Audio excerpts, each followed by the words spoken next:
Oke, halo, halo semua. Halo, Acita.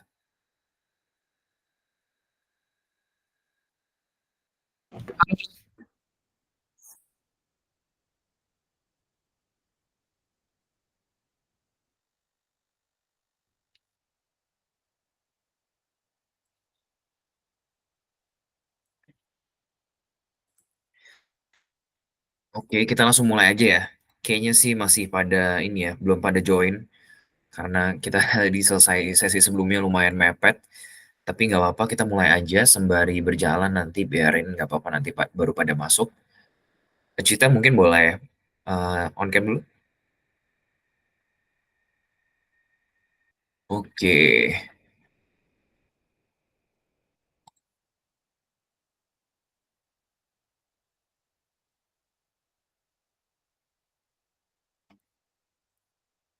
oke, bro. Anyway, lu udah dapat virtual backgroundnya belum ya? Oh, belum deh kayaknya. Belum ya, Belum. sebentar.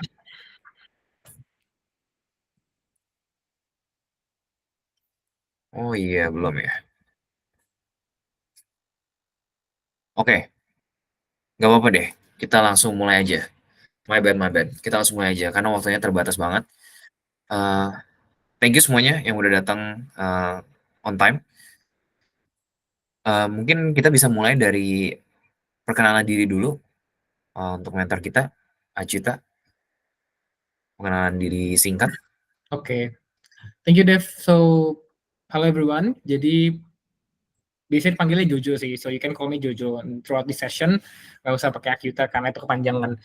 Uh, gue di Teknik Kimia, as the title mentioned, di ITB, currently di last semester. Jadi, gue tingkat akhir di Teknik Kimia ITB, dan I think uh, this session ini lebih fokus ke arah buat teman-teman. Gue sebenarnya kurang tahu ya audiensnya kali ini apakah memang anak-anak SMA atau jangan-jangan ada mahasiswa yang baru keterima atau even mungkin ada anak-anak kuliah yang pengen lagi milih jurusan mau apa gitu kan. Kalau di ITB kita biasanya dividednya nanti tahun kedua baru bisa milih jurusan. So feel free to ask kalau ada questions atau apapun, just let me know. Dan I think ya have fun.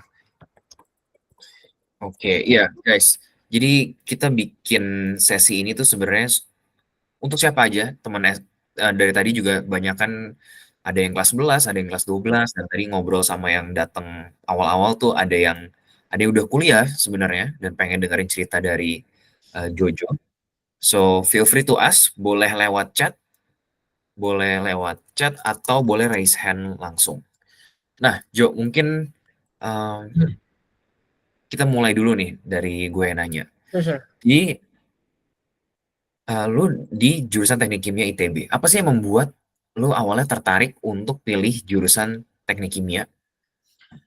Oke, so I think itu question yang agak ini ya, kadang-kadang kan biasanya kalau ditanya kayak gitu jawabannya ada yang memang udah yakin atau belum. To be honest, kalau dari my point of view, waktu itu yang memang mensponsori pilihan gue ke teknik kimia itu bokap bokap gue sebenarnya. Dia orang engineering dan dia ngelihat kayaknya prospek kerjanya kalau chemical engineering itu bagus, dan I think one of the most highly sought after engineering study itu teknik kimia, chemical engineering at that time. Kalau dari gue sendiri, sebenarnya motivasi gue pada saat itu hanya untuk membahagiakan orang tua. So I don't really have specific goals gitu ya. Kenapa sih gue pengen masuk ke teknik kimia at that time? Nah, itu sih kalau dari gue sebenarnya ya. Oke.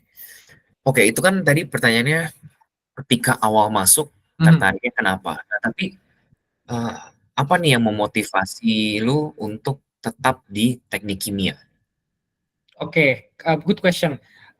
Of course aside dari pengen lulus dan gak pengen keluar dari kampus gitu ya, motivasi gue untuk tetap stay di this particular major itu sebenarnya apa ya, banyak orang yang bilang kalau di awal itu teknik kimia belajarnya teknik untuk kimia atau mungkin kimia murni, atau mungkin ada yang udah sempat dengar kalau belajar itu banyak kan fisikanya. Meskipun itu sebenarnya benar, tapi in my honest opinion itu beda banget sama apa yang what you will get di teknik kimia. Disclaimer dulu sebelumnya.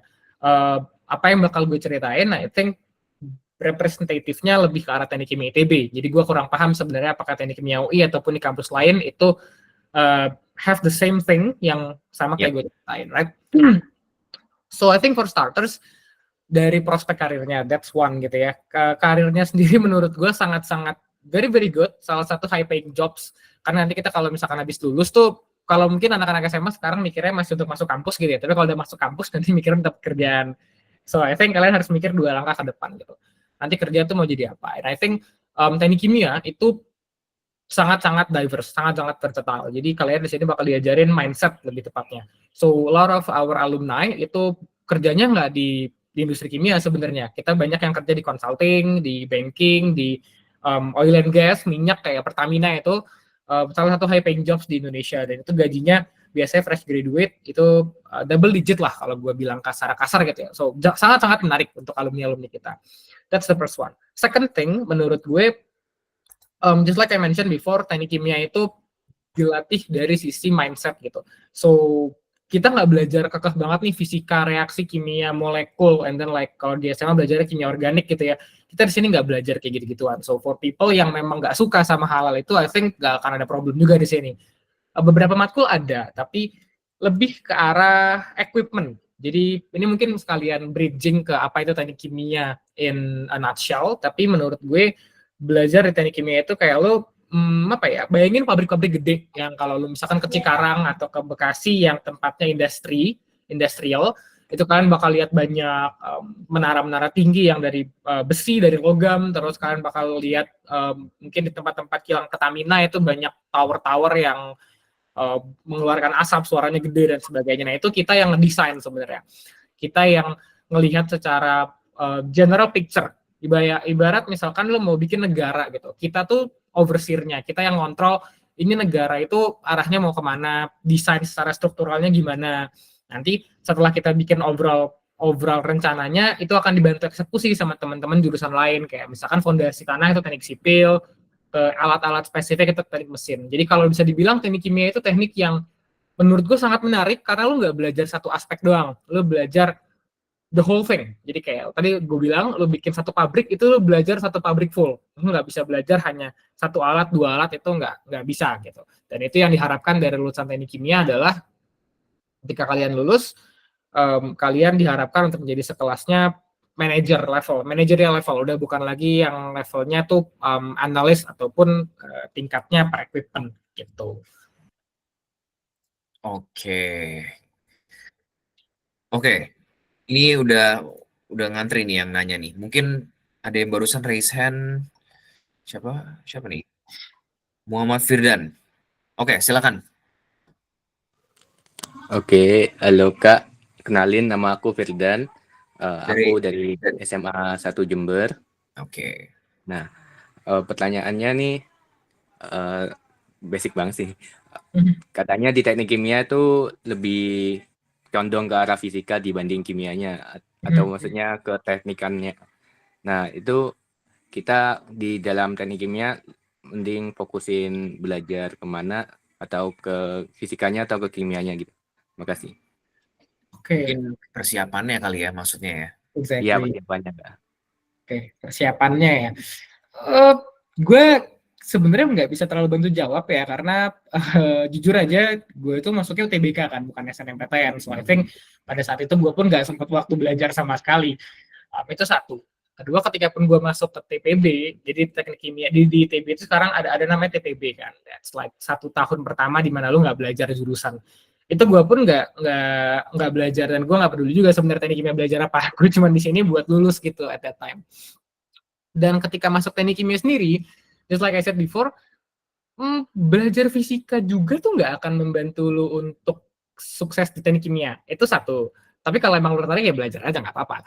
Cuman menurut gue nanti ketika lu masuk beneran ke teknik kimia, itu lu tahun pertama, tahun kedua, itu memang masih banyak kayak molekul, kayak reaksi, kayak fondasi-fondasinya lah gitu. Nah, nanti yang menarik itu menurut gue di tingkat ke-3 sama tingkat ke-4. Right? Di situ menurut gue yang penting bukan lu belajar fisika atau kimia, tapi lu pertama suka nggak sih sebenarnya sama jurusannya? Karena kalau misalkan lu nggak suka, lu bakal stres tiap hari.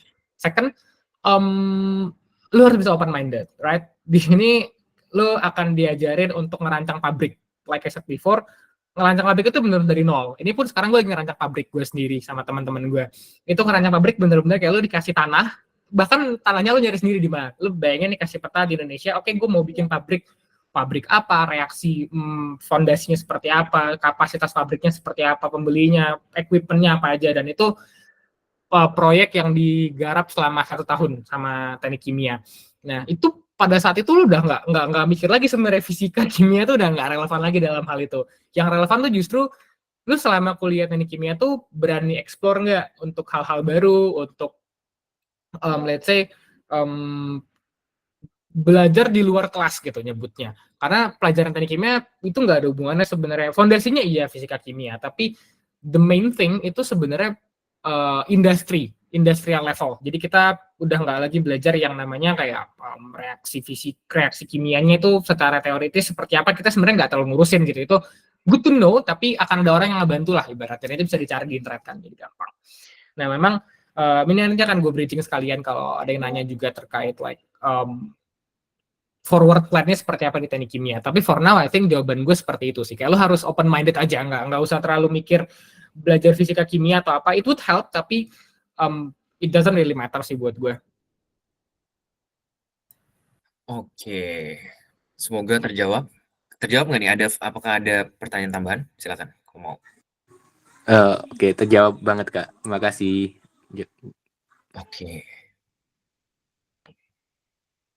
Oke, ada yang raise hand lagi. Shania Zahra, silakan Shania.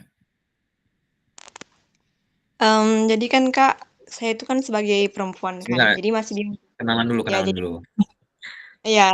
Nama dan asal sekolahnya dari mana? Ya, nama saya Shania Zahra Atira dari SMA IT Albaina, Pekanbaru. Oke. Jadi sebagai cewek kan saya tuh bingung mau milih teknik kimia atau enggak, karena secara banyak orang-orang yang mengatakan kalau misalnya kayak kalau misalnya perempuan kok milih teknik sih. Jadi saya tuh mau nanya, seberapa banyak wanita yang udah lama berkarir di industri pada bidang ini, dan juga apakah kalau misalnya saya sebagai pekerja yang baru saya akan ditempatkan di lapangan langsung? Oke. That's it. Ada lagi kah? Enggak Kak, itu aja. Oke, thank you Shania. Ya, pertama mungkin disclaimer dulu ya. Cara ngomong lu tuh mirip sama temen gue yang dari Pekanbaru. Jadi tadi gue sempat kayak, oh mirip ya ternyata emang orang-orang Pekanbaru tuh. Oke, good question. Dan gue kasih applause dikit lah ya, karena lo udah bisa nanya things yang memang tadi gue bilang forward plan-nya seperti apa, nggak cuman hanya fokus masuk teknik kimia, tapi lo ngeliat juga after teknik kimia gue menjadi apa. Good to know, karena banyak teman gue nggak tahu juga sekarang pada saat ini mau kerja di mana gitu ya, masih belum tahu lah ibaratnya.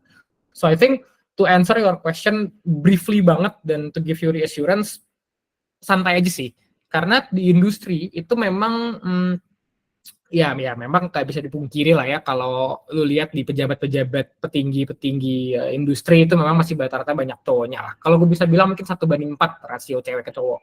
Tapi outside of that boundary, gue udah melihat itu kan udah level senior, yaitu orang-orang yang memang sudah bekerja puluhan 20-30 tahun yang lalu. Memang pada saat itu perempuan atau gender based equality dalam konteks pekerjaan masih sangat I could say bad. Tapi kan sekarang udah enggak. Dan gue sebagai belum fresh grad soon to be, ngelihat secara low levelnya yang orang-orang baru lulus, teman-teman gue di industri, senior gue waktu itu, mereka punya jenjang karir yang sangat bagus. Gue dulu sempat magang di Exxon Mobil, itu salah satu, I could say mungkin oil and gas, perusahaan minyak dan gas terbesar di dunia, itu jauh lebih besar daripada Pertamina. Itu kerjanya di US waktu itu. Bukan kerjanya, maksudnya base-nya di US. Gue ketemu di Exxon itu beberapa senior perempuan yang I very looked up to them, karena memang mereka sangat inspiring, dan ketika lo ngobrol sama mereka tuh berasa kualitasnya. Even ya, menurut gue ini take it with a grain of salt. Ketika gue ngobrol sama mereka, dan memang karena itu perusahaan top notch internasional, jauh banget dibanding kayak lo ngomong sama anak-anak kuliah on average. Jadi menurut gue bukan gender yang membedakan, dan pada saat itu juga disclaimer juga, Exxon currently head-nya itu perempuan itu Miss Carol Gall, itu dari US, dan manajer dari lapangannya juga Butania itu perempuan juga. So banyak perempuan di industri saat ini, sudah mulai banyak. Jadi you don't have to worry about gue cewek, gue nggak bisa berkarir di industri. Even I could say top 3 di teknik kimia gue saat ini itu ada perempuannya juga gitu. Jadi in the end, what matters sebenarnya kualitas lu sebagai seorang engineer, bukan identitas lu sebagai wanita ataupun laki-laki, atau I don't know, maybe people identify themselves as other gender at the moment. Gue nggak tahu, tapi your quality as an engineer, your critical thinking, gimana cara lo ngelihat suatu problem itu dengan antusiasme dan apa ya, kayak how do I solve this problem instead of like damn another problem gitu. Hope that helps, Shania. Oke, gimana Shania? Udah terjawab? Insya Allah terjawab, Kak. Oke. Very nice question ya itu. Kita lanjut ke pertanyaan selanjutnya dari Nabil As. Kak, izin bertanya, kenapa memilih teknik kimia, Kak? Apa yang membedakan dengan kimia murni? Nah, ini juga miskonsepsi nih, seringkali. Oke. Right. Jawabannya singkat aja sih. Kalau kimia murni itu lo tadi gue bilang lo ngurusin molekul, lo ngurusin reaksinya, kayak misalkan lo nambah, misalkan ya lo memecahkan triglyceride mau jadi fatty acid, itu reaksinya gimana, dehidrogenasi, deoksigenasi itu seperti apa, and then atom mana yang lepas, terus what would happen ketika temperatur lu mainin, ketika kondisi operasinya lu ubah, dan apa sih katalis-katalisis yang bisa membuat reaksi itu berjalan seperti ininya, things like that lah gitu kan. Nah, teknik kimia itu beranjak dari situ. Jadi memang kita butuh teman-teman di kimia atau kita butuh fondasi kimia juga untuk bisa lanjut ke teknik kimia sebenarnya. Ketika lo udah dapat reaksinya gitu kan, baru lo bisa buat pabriknya. Kalau dosen gua itu selalu bilang, sebelum kalian mulai merancang pabrik, itu end goal dari seorang teknik kimia gitu ya, merancang pabrik basically. Sebelum kalian bisa merancang pabrik, kalian harus tahu dulu reaksi fondasinya tuh apa, ibaratnya core reaction-nya seperti apa.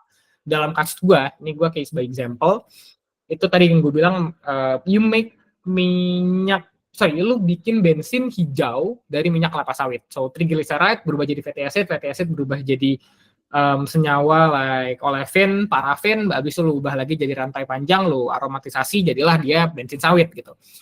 Itu singkatnya. Nah, itu yang dipelajarin teman-teman di kimia, reaksi-reaksi molekulnya. Kita sebagai teknik kimia, think a step further, gimana cara lo scale up ini supaya bisa jadi kilang produksi, supaya bisa jadi kayak, kilang tuh mungkin aneh ya buat kalian, tapi bayangin pabrik gede yang mungkin ukurannya puluhan atau ratusan hektar di Indonesia gitu ya, dan bisa nge-provide bensin untuk mobil-mobil kalian di seluruh Indonesia gitu. Itu big picture-nya seperti itu. Oke. Bro, itu berarti tadi pabrik yang lagi lu buat, itu tadi tentang bensin hijau itu ya?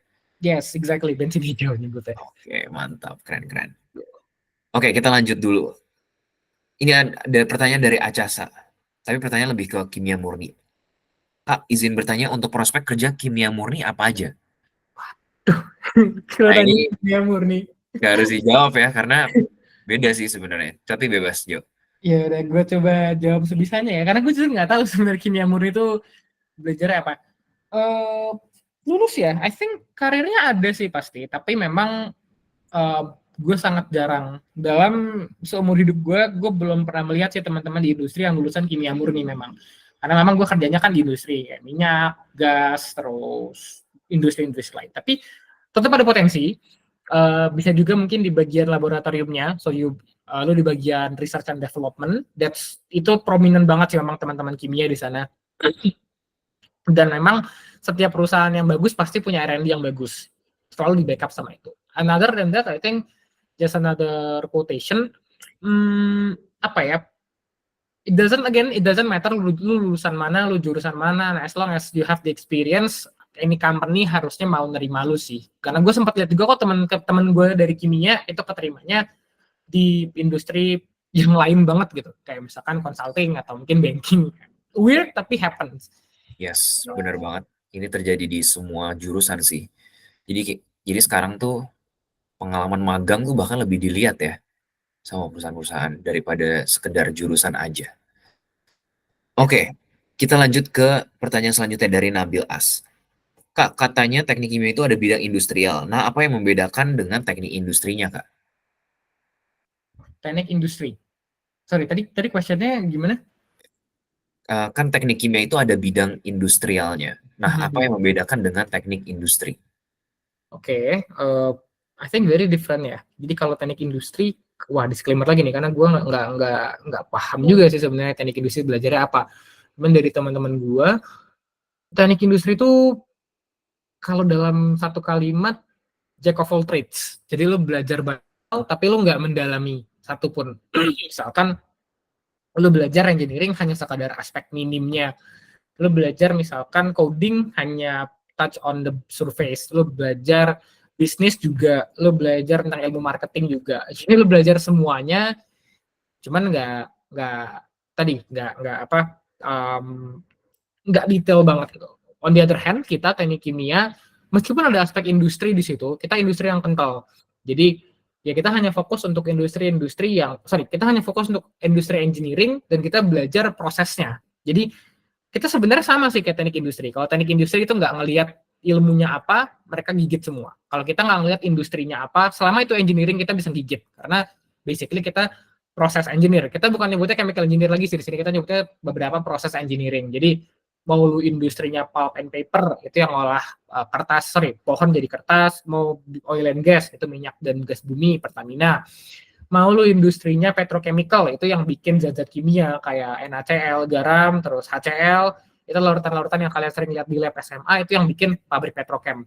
Kayak misalkan lubrikan itu juga kalau nggak salah produk petrochem. Nah itu kita yang ngurus. Jadi nggak peduli industrinya apa, selama itu engineering kita bisa masuk ke sana. Karena kita ngurusinnya proses. Jadi mau lu industrinya apapun, prosesnya akan tetap tipikal. Akan butuh pompa, akan butuh reaktor, akan butuh kolom, akan butuh lot of things, dan itu perlu teknik kimia di situ. Butuh proses engineer.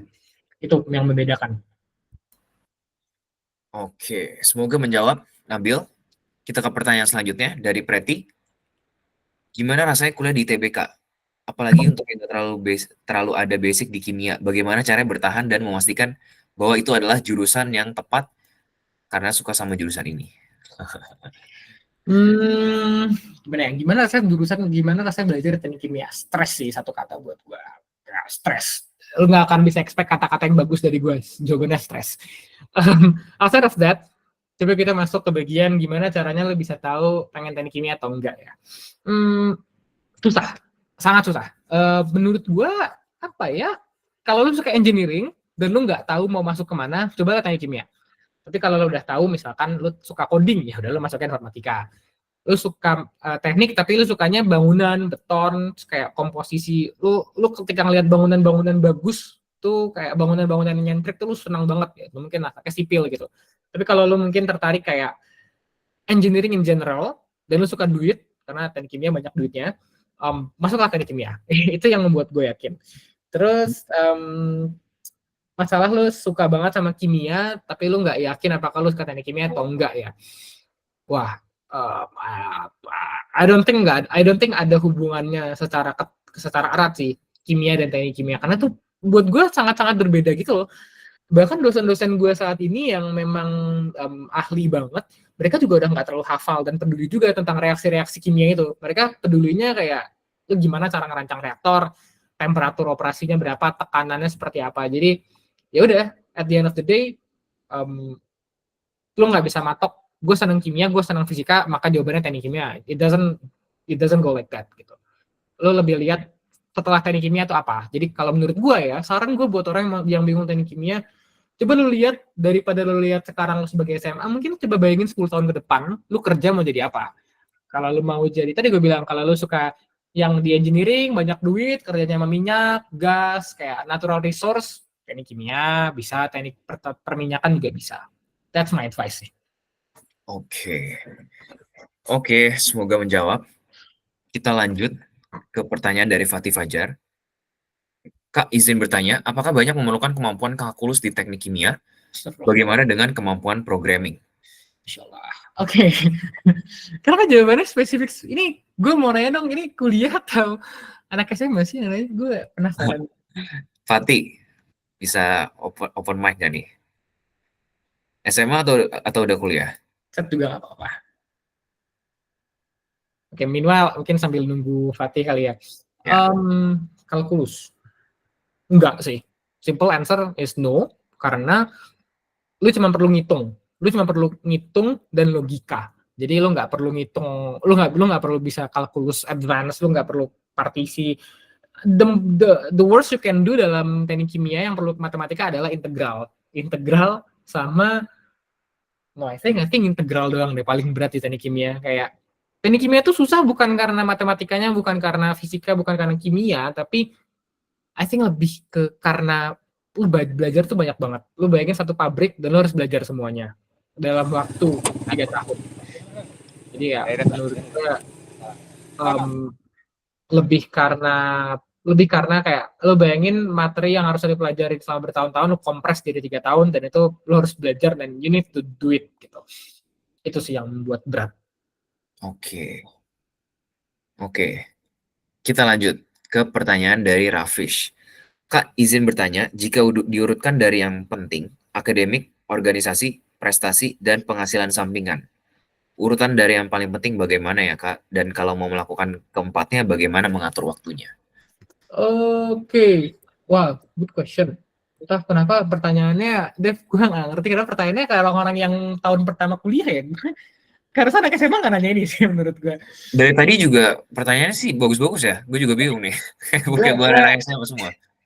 Karena gue kuliah tingkat pertama pun gue nggak mikir sepanjang ini sih. Iya, gue juga. even pada saat itu tuh emang lu dulu waktu kuliah ini apa ikut acara gini enggak juga nggak sih? Gue malas waktu itu. Enggak sih dulu enggak sih. Iya kan makanya. Applause lah, keren. Oke, to the question. Akademik, organisasi, prestasi, perlombaan, dan penghasilan sampingan. Oke. Coba ini based on my experience, mungkin teman-teman di kampus yang punya experience lain bisa ngomong hal yang berbeda. So, again, jangan diambil bulat-bulat. Bottom line, akademik itu penting. Dan itu tanggung jawab kalian sebagai mahasiswa. Regardless menurut kalian penting atau enggak, tapi personally sebagai seorang manusia dan akademisi, lu punya tanggung jawab untuk membanggakan nama kampus. Jadi, dulu tuh ada peribahasa yang bilang, zaman dulu zaman dulu mahasiswa membanggakan institusi. Zaman sekarang itu mahasiswa bangga karena institusi. Nah, I think itu salah. Jadi kayak what you should do sebagai mahasiswa adalah membanggakan institusi lo gitu. Jangan sampai lo bangga karena gue ITB, tapi buatlah ITB bangga karena punya alumni kayak lo. Itu motivasi gue. That's first. Jadi penting ya akademik. Ya target gue nggak tinggi-tinggi lah.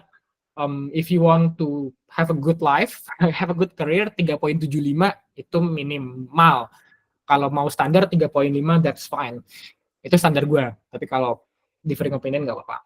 And then the next one, berarti kita masuk ke arah sampingan, organisasi atau prestasi. Itu kan sebenarnya 3. Dan di mahasiswa yang aktif, yang agak melek selain akademik, itu kita ngebagiin jadi 3 jalur sebenarnya. Entrepreneurship, and then high achiever, terakhir itu organizational.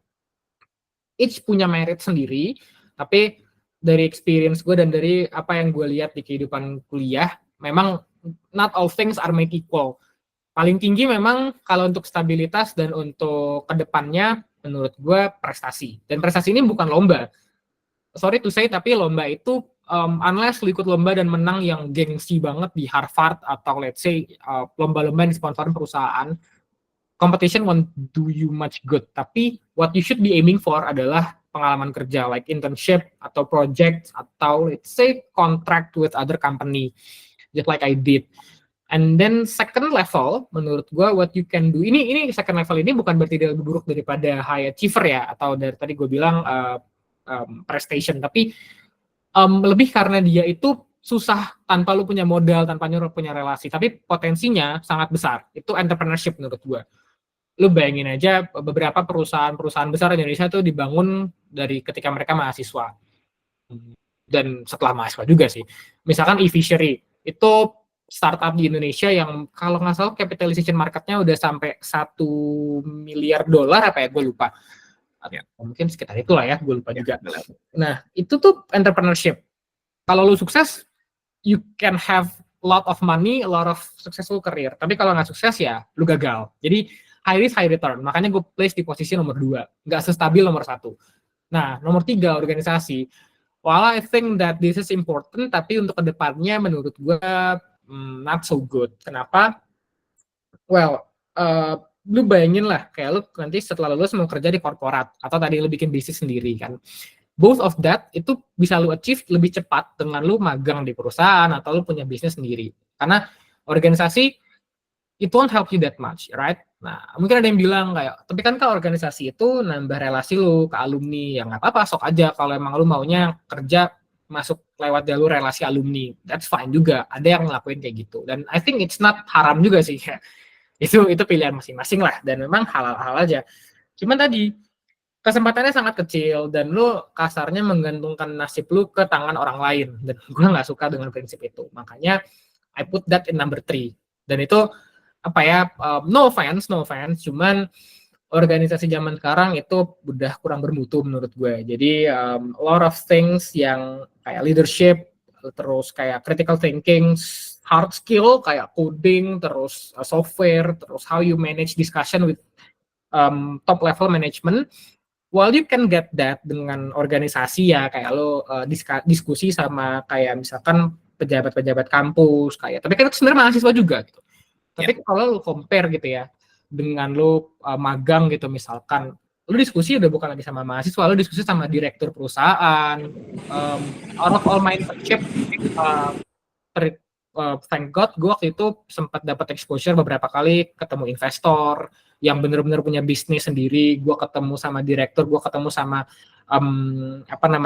kementerian. So lot of those things lu nggak bisa dapat hanya dari organisasi. Itu kenyataan yang pahit sih menurut gue. So I think that's it. Yes, benar banget. Dan apalagi sejak menteri kita Nadiem tuh ekosistem pendidikan tinggi tuh berubah banget ya. Ya. Internship tuh jauh lebih banyak orang yang dapat internship ini, jadi kompetisi semakin sulit gitu untuk dapetin magang-magang ini dan semakin berharga. Yap, true. Nah ini mungkin yang mesti di notice juga ya sama anak-anak SMA sekarang. Jadi sekarang tuh emang tendensinya lebih ke magang sih perusahaan-perusahaan ngelihatnya. Iya, itu benar sih. Oke, lanjut ke pertanyaan selanjutnya. Ahmad Al-Farabi. Kak izin bertanya, katanya teknik kimia belajarnya kebanyakan fisikanya Kak. Apakah benar? Fisikanya. Ya tadi udah gue jawab sih. Apa mungkin perlu gue jawab lagi kah atau? Mungkin boleh singkat aja. Oke, jawabannya iya sebenarnya banyak fisikanya dibanding mata kuliah lain. Tapi again, it's not that important buat lu master fisika untuk dapat sukses teknik kimia. Jadi kalau emang lu suka ya just go for it sih kata gue. Oke. Ya. Lanjut ke pertanyaan selanjutnya dari Bangkit Aruna. Jika izin bertanya, dengan melihat potensi perkembangan industri Indonesia beberapa tahun ke depan, dari skala 1 sampai 10, seberapa mungkin lulusan Tekim nganggur? 10 berarti nganggur nih ya. 10 nganggur ya. Nganggur ya. Oke, kita set 10 berarti nganggur ya. Berapa kemungkinannya? Menurut gue ya, kalau gue lihat dari alumni gue, itu dari 130 anak, mungkin yang nganggur hanya 10% kali. Gue nggak tahu juga sih. Mungkin 10% kali ya, 10%-an. Itu pun karena memang anak ITB nyari pekerjaannya perusahaan ternama. Gue yakin kalau mereka nembaknya perusahaan yang biasa aja nggak apa-apa, harusnya keterima. Jadi kalau dibilang secara kualitatif dan gue being objektif, sebenarnya 0, 1 lah, mendekati 1 gitu ya, mendekati 1. Sangat-sangat tidak mungkin karena teknik kimia ITB, disclaimer lagi, ini teknik kimia ITB. Gue nggak bisa merepresentasikan teknik kimia di Indonesia. Jadi dari yang gue lihat teknik kimia alumni ITB gitu ya. As long as you do good dan lo mau berkembang, even cutting gue yang bahkan pengalaman kerjanya itu hanya dari PKL atau kerja praktek, ibaratnya kalau perusahaan lihat tuh lu sama aja sama kayak lulusan lain, apa yang bikin lu added value, itu mereka masih keterima kok di kantor-kantor besar kayak Unilever, and then Danone, itu masih keterima. So definitely privilege, I must say. Memang not all university are made equal, tapi buat gue ya kayak nggak usah terlalu pikir lah. Yang perlu tak yakin adalah as long as you do well, you do good, should be fine lah. Mungkin memang, tapi kalau nggak lulusan kampus ternama ya you should expect angkanya naik 2-3 poin. Jadi mungkin 1 sampai 10, 3 atau 4 lah mungkin. Oke, semoga menjawab pertanyaannya. Lanjut ke pertanyaan dari Marles Pelongan. Kak, izin bertanya, menurut Kakak mata kuliah paling susah di teknik kimia itu apa? Waduh, kalau nanya mata kuliah, karena ntar lewatin sendiri tuh. Paling susah. Susahnya berarti difficulty ya, bukan karena nguli dan capek ya. Susah itu definitely menurut gua teknik reaksi kimia. Itu Teknik reaksi bukan, kimia. sorry, bukan teknik reaksi kimia. Namanya proses perpindahan. Kita nyebutnya PP. Kalau di gua, Transport mechanism sama. ya transfer fenomena. Masuk fenomena ya. Transfer fenomena. Lu teknik kimia juga?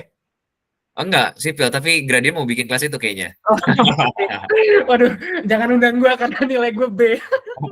Nilai gue jelek, jangan diundang. Oke, transfer fenomena.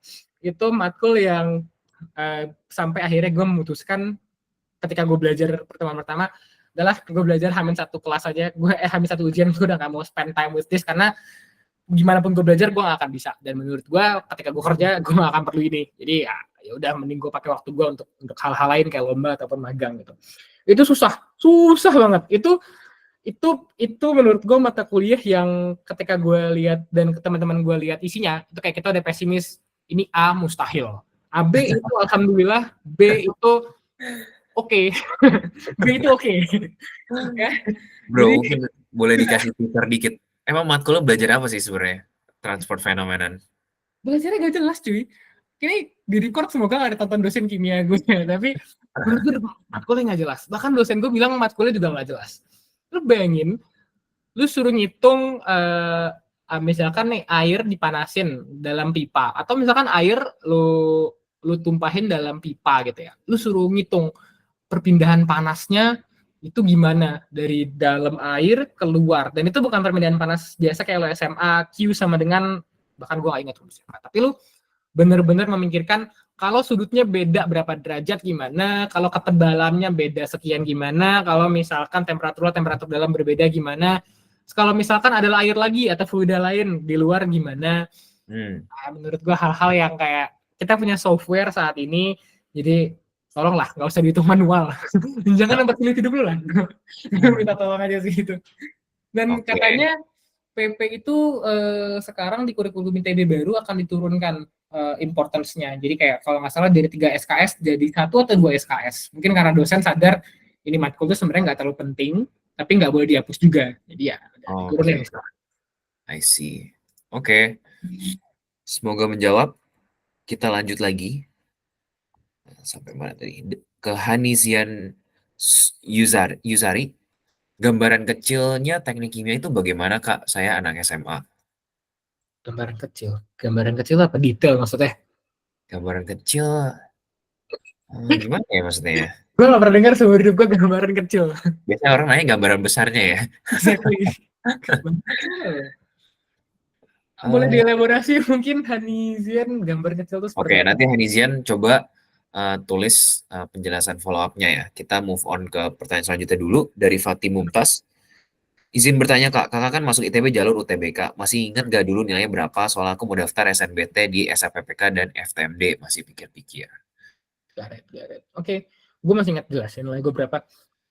Nilai gue pada saat itu 640-an, 643, saya nggak tahu, gue nggak ingat, 643. Tapi kan standarnya beda. Jadi gue benchmarking nih. FKUI pada saat itu 630 keterima, gue 643. Jadi nggak bisa di benchmark sebenarnya, karena pada saat itu passing grade teknik kimia rata-ratanya 620 atau 610 gitu. Ya, jadi mungkin ya lu coba lihat standar FKUI berapa, turunin 20 sampai 50 poin. Jadi misalkan FKUI sekarang 750, berarti lu 700 harusnya keterima teknik kimia ITB. itu logika gue pikirnya kayak gitu sih. Oke, lanjut ke pertanyaan selanjutnya dari Dede Zuhri. Kak izin bertanya, jadi teknik kimia itu kayak merancang mengoperasikan alat ya? Merancang, mengoperasikan enggak. Mengoperasikan itu operator. Teknik fresh graduate itu merancang. Kita sistemnya manajerial, supervising gitu. Kalau melakukan itu biasanya teman-teman dari SMK, dari operator, D3 itu yang eksekutornya gitu. Oke, semoga terjawab. Kita lanjut lagi pertanyaan selanjutnya dari Devan Syah Arif.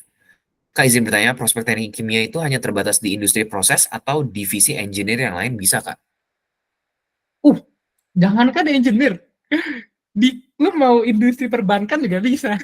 Aduh, gue bilang teknik kimia itu tuh jurusan yang pertama kali gue masuk ke teknik kimia, gue dengar dari cutting gue, katanya temennya ada yang protes kayak, lu pada tuh lulus yang bener dikit lah, masa ngambil lowongan orang lain sih, gitu. Itu se-diverse itu ya kimia. Jadi kalau nanti let's say kayak gue nih misalkan nih tahun ketiga tiba-tiba gue banding setir, kayak gue udah muak sama oil and gas, akhirnya gue masuk ke bisnis. Ya udah, gue sekarang kerja di consulting gitu.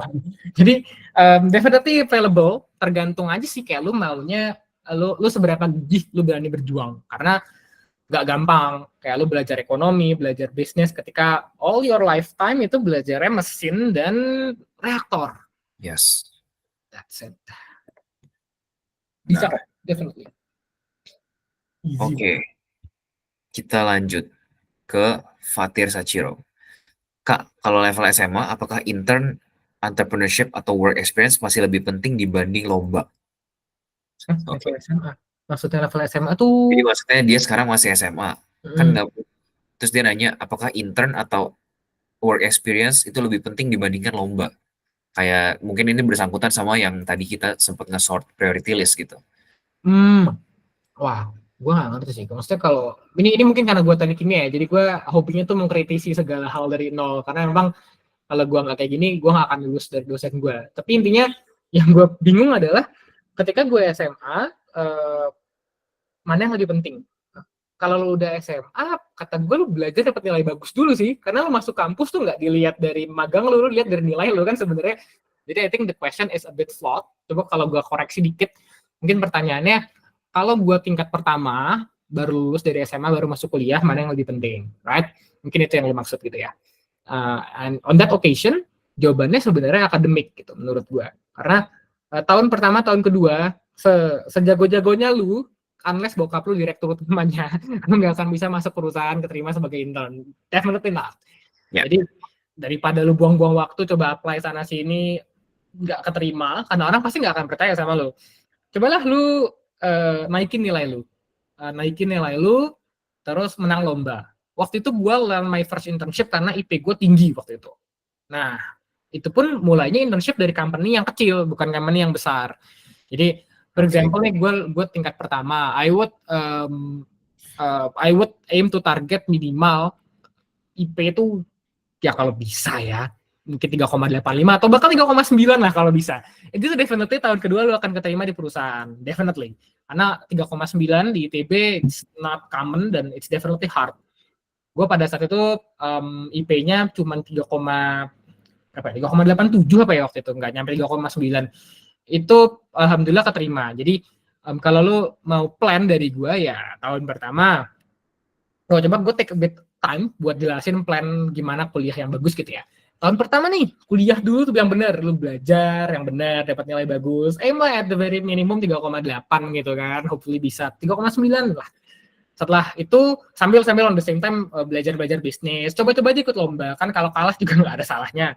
Nah nanti tahun kedua lu udah dapat experience, lalu aman, lu udah berani explore, lu coba magang di perusahaan kecil, lu coba take lomba yang bener-bener serius kali ini. Mungkin tahun pertama lu ngambil lomba 2-3 kali bersamaan, karena aim lu at that time itu bukan buat menang, tapi buat dapat experience. Nah tingkat kedua, aim lu udah mulai buat menang, jadi ambillah lomba itu sekali atau dua dalam satu bersamaan. Mulai apply perusahaan-perusahaan kecil gitu kan. Nilai itu keep following it, kayak santai aja, tapi gue yakin dengan IP 3,9 itu lo masih bisa survive. Ini optimal scenario ya, ini ideal banget. Tingkat 3, hopefully pada saat ini IP lu masih di rentang 3,85 sampai 3,9, nggak drop banget. Magang lu mungkin dari 1 sampai 2, mungkin 1 sampai 2 atau mungkin sampai 1 sampai 4 company. Ini tingkat 3 ya. Menang lomba udah 1 sampai 2 kali, udah pernah proyekan dan sebagainya, right? Tingkat 3 itu saatnya buat gue ngelepas nilai. Pada saat itu gue lepas nilai. IP gue pada saat itu terakhir, ini gue give live example ya. Pada saat itu IP gue 3,96 apa 7 gitu, 3,96 kayaknya, 3,97. Itu gue drop dari 3,9 atau 3,89. Itu tingkat 3. Gue drop karena gue yakin pada saat ini IP gue seburuk-buruknya IP gue masih turun di angka 3,8. Jadi gue lulus masih 3,8, I don't really care about that. Nah, you should be aiming for that kind of thing. Karena nanti di tingkat 3, tingkat 4 itu lowongan kerja itu udah mulai banyak terbuka. Saingan lo banyak. Kalau tingkat 1, tingkat 2 lo saingannya hanya mahasiswa-mahasiswa yang udah mulai melek, mahasiswa yang ambis. Tapi tingkat 3, 4 itu satu kampus saingan lo. Satu Indonesia itu saingan lo. Bahkan alumni lo yang kemarin nganggur itu adalah saingan lo juga nanti. Iya benar. Jadi lo harus tingkat 3 tuh aim to get a head start gitu. Mulailah tinggalkan lomba-lomba yang nggak berkelas.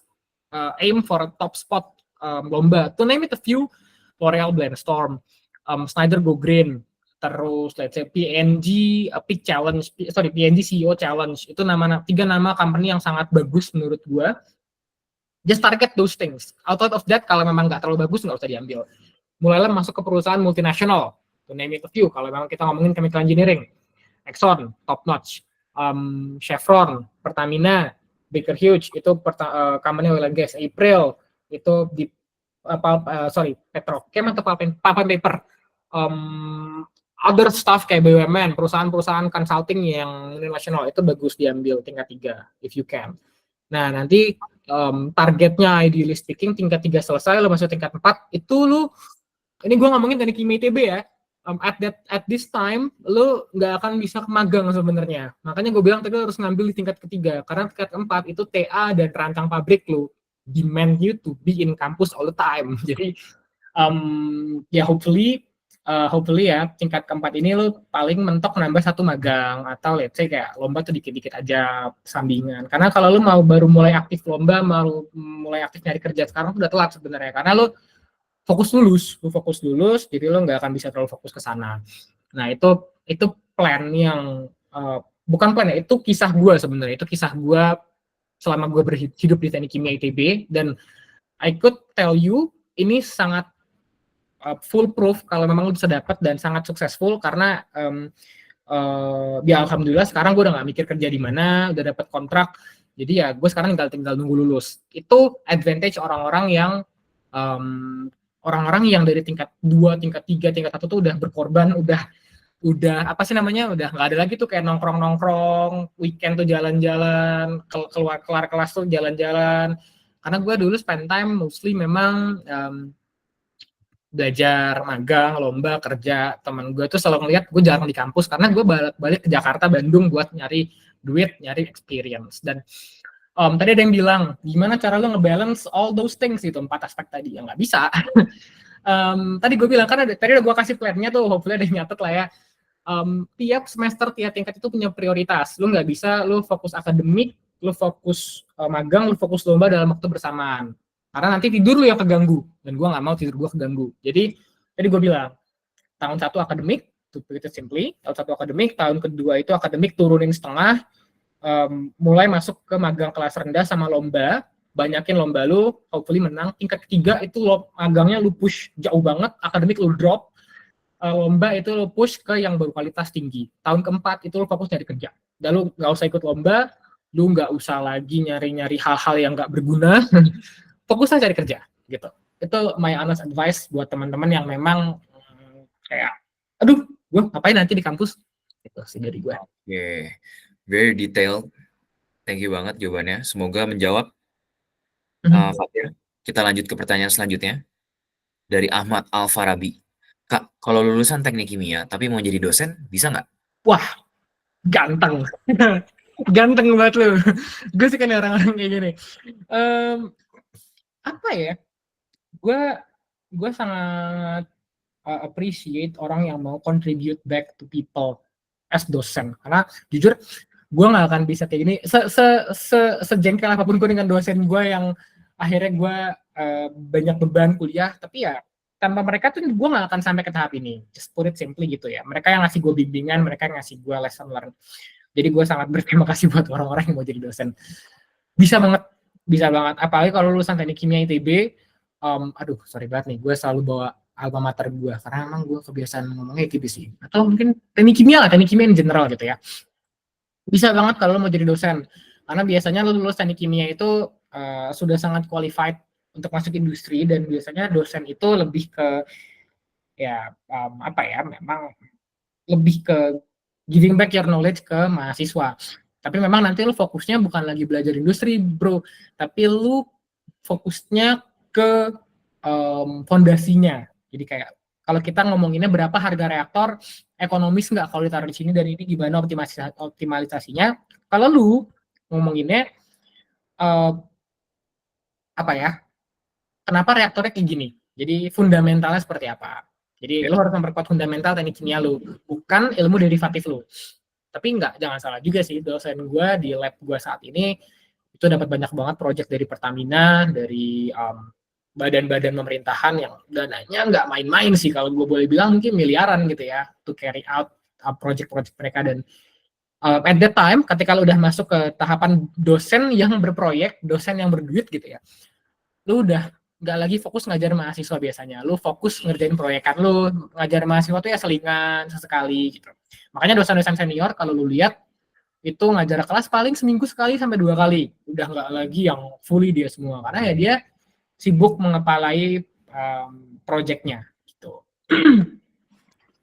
Oke, ya ini point of view yang menarik ya, dan gue rasa jarang banget yang tahu kalau dosen-dosen, terutama ya karena kita berdua dari ITB, dosen ITB itu banyak banget yang proyekan. Dan ya nggak semua, tapi banyak yang justru mencari nafkahnya dari proyekan dan ngajarnya itu selingan aja gitu. Betul. That's an option, nggak harus juga. Ada juga yang full akademik juga bisa. Juga, Ya. mungkin gue nambah kali ya, Dev.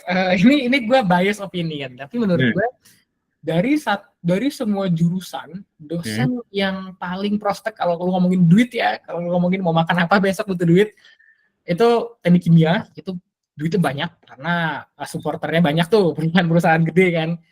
Migas itu sekali ngelontarnya miliaran, puluhan M, bahkan nggak sesekali triliunan gitu, cuman mungkin nggak semuanya sih.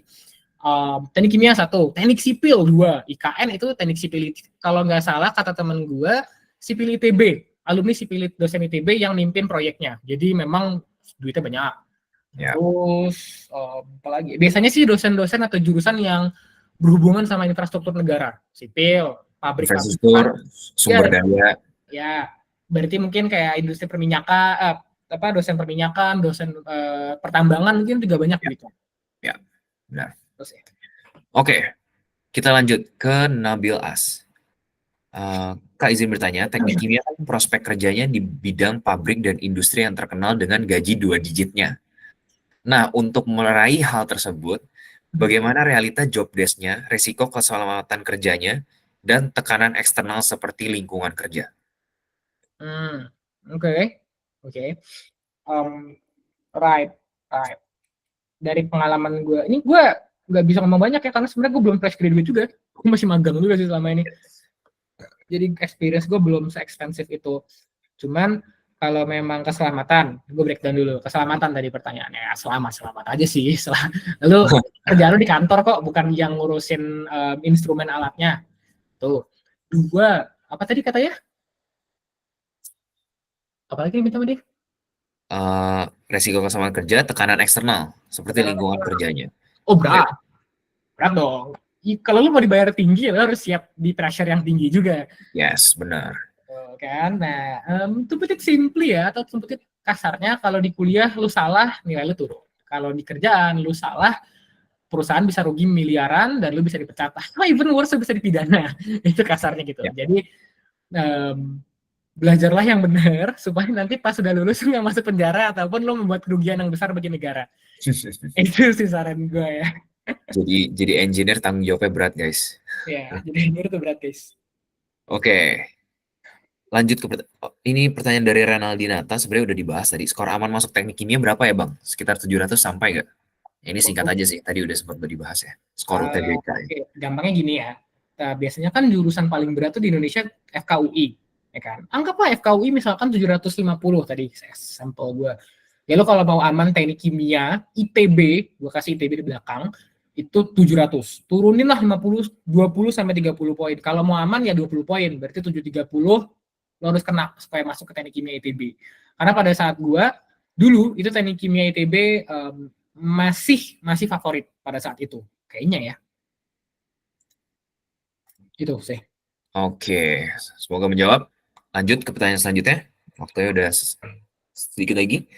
Dari Fakih, Halo Kak, mau nanya apabila di suatu industri atau company terdapat seorang lulusan teknik kimia dan kimia murni, apakah keduanya berada di posisi dan jabatan yang sama di industri tersebut? Bila tidak, perbedaannya apa? Oke, definitely beda. Tadi kayak gue bilang, kalau lo teknik kimia, lo kerja di lapangan, lo monitor the whole plan. Ini experience gue di Exxon sebagai surveillance engineer, itu lo memantau produksi satu pabrik. Jadi lo memantau produksi minyak, ada yang memantau produksi waternya, ada yang memantau produksi gasnya. Nah, teman-teman di kimia dan di teknik kimia itu lo nggak cuma memantau satu alat, lo memantau dari ujung ke ujung. Untuk wastewater treatment aja, wastewater treatment, wastewaternya aja, belum water treatment. Itu lo mantau minimal 12 sampai 15 alat. Dan itu yang gede-gede, belum yang kecil-kecil. Mungkin kalau total 30-an alat kali ya lo pantau dalam satu hari gitu. Dan lo harus kontrol. Kalau teman-teman di kimia, lo sifatnya lebih analitik. Lebih analitik itu gimana? Lo masuknya ke laboratorium, eksperimen, lo memantau kondisi. Ibarat kalau teknik kimia itu gimana cara lo ningkatin produksinya, teman-teman di kimia itu menganalisis ini kadar produk lo bagus atau enggak gitu. Terus kayak ya maintenance as usual, apakah ada kotor, apakah kayak ibarat lo minum air, kita yang ngurusin gimana cara mompa airnya dari ujung ke ujung, gimana cara produksinya, teman-teman kimia itu yang memantau ini airnya sehat atau enggak buat diminum gitu, kelayakannya gimana. Terus ya I think itu sih kalau di industri. Dan definitely again memang not all major is created equal. Teknik kimia kalau dalam pengalaman gue ya, ini gue mohon maaf nggak menjelekan teman di jurusan lain sih, tapi dibandingin kimia sama teknik kimia memang kalau dari segi paycheck gede teknik kimia. Itu satu. Karena gue ngomonginnya industri migas. Kalau lu ngomonginnya industri pharmaceutical atau biofarma kayak Pfizer, AstraZeneca, jelas kimia gajinya gede. Cuma kalau ngomonginnya teknik kimia, industrinya di sini, jelas gajinya gede teknik kimia, jabatannya dan karirnya pasti jauh lebih prospek teknik kimia dibanding kimia murni. Itu sih. Oke. Semoga menjawab. Fakih, lanjut ke pertanyaan selanjutnya. Nabil, oh enggak, ini dia jawab. Oke. Tentang UTBK untuk FTI ITB 640 sampai 711. Oke. Pertanyaan selanjutnya dari Jovan Faturrahman. Halo Kak, salam kenal. Aku mahasiswa TPB FTI ITB. Oke, mahasiswa nih. Bertanya, jenis lomba apa yang biasanya diikuti mahasiswa teknik kimia dan kalau liburan biasanya diisi dengan kegiatan apa? Oke. Jovan Faturrahman masuk TPB berarti. Oh, baru masuk ya berarti? Iya, baru masuk ya dia. Ya kan, Jus? Terjawab ya. Soalnya kalau lu udah tahun kedua masuk, iya baru masuk. Soalnya gue harusnya tahun kedua tuh kenal. Oke, kalau lu baru masuk, tadi pertanyaannya lomba apa yang bisa diikuti liburan, kalau lu di kegiatan apa? Lomba apa yang diikuti teknik kimia? Oh banyak. Banyak banget dan gue nggak bisa ngelis dan gue nggak inget. Gue nggak inget sih, lebih tepatnya jawaban gue nggak inget, tapi banyak. You don't have to worry, lo nggak usah terlalu overthinking buat kalian nanya kayak lomba apa Kak, magang apa, karena nanti at that point of time bukan kalian yang milih mau masuk kemana, mau ikut lomba apa, mau menang lomba apa, tapi biasanya kalau untuk kerjaan ya kantor yang milih. Jadi definitely at that time itu bukan masalah ikut apa, tapi lu harus coba semuanya, keterimanya di mana ya alhamdulillah, gitu mindsetnya, right? Terus kalau liburan biasanya diisi kegiatan apa? Waduh. Sebenarnya gue nggak sehat sih. Cuma gue kalau liburan tuh biasanya magang. Kayak kalau nggak magang lomba, gitulah. Sebenarnya nggak sehat sih, jujur aja nggak sehat. Kalau boleh waktu diulang, mungkin gue akan liburan sih. Kayak gue sekarang nih, nanti tuh liburan setelah lulus kompre, insya Allah ya lulus Juni sampai September tuh. Oh bisa tuh kalau mau magang, dan insya Allah kalau gue mau magang ya hope ya bisa keterima di perusahaan yang emang quite good. Cuman gue nggak mau karena ya ini back again, kondisi lu gimana. Kalau lu udah merasa secure enough, udah dapat kerjaan, udah merasa pede nih sama diri lu, ya udah libur lah, santai gitu kan, refreshing. Tapi kalau belum, ya go for it, magang sih kata gue. Ya, sebenarnya beda-beda sih tiap orang, tergantung merasa tertinggal apa enggak, merasa Iya. udah tahu ke depannya mau gimana atau enggak, atau masih mau explore. Iya. Itu Tapi sih. yang paling dihindari adalah liburan belajar. Jangan ya kata gue. Enggak. Itu enggak masuk akal menurut gue. Janganlah kalau liburan belajar. Oke. Kalau gitu kayaknya udah nggak ada pertanyaan lagi. Sip. Terakhir nih Jo, apa pesan yang lu mau sampaikan nih buat calon-calon mahasiswa yang sekarang masih SMA dan tahun-tahun ini mau masuk kuliah? Oke. Candid. Enggak, gue nggak mau candid lah ya. Kalau candid nanti jadinya quotes bukan pesan. Something yang gue rasa perlu dipegang banget adalah ketika lo masuk kuliah, most of the time mistakes dari orang-orang itu mereka mindsetnya anak SMA. Jadi mereka masuk ke ITB, euforianya ada banget tuh, terus tahun pertama datang ke Lebaran, anak lulusan mana? Itu bangkanya minta ampun sih kata gue. Euforianya ada. Cuma apa ya? Coba kalian pikir lagi gitu kan.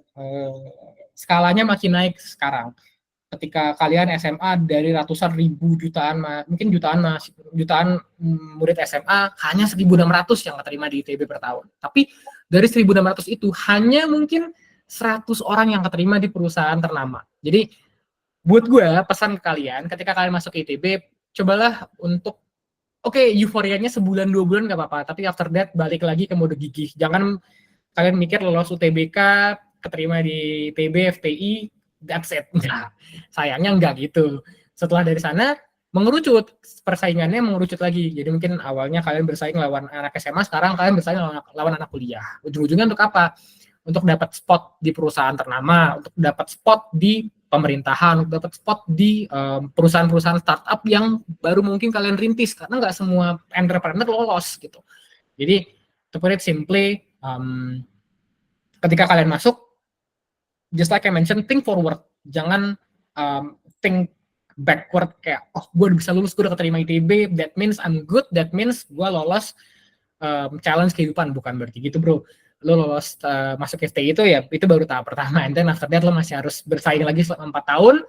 Nanti di situ baru kepilih. Tiap jurusan mentok-mentok 10 orang lah menurut gue. 10-5 orang yang keterima di perusahaan bagus. Sisanya you need to settle with second tier company gitu. Jadi ya pahit tapi harus diterima.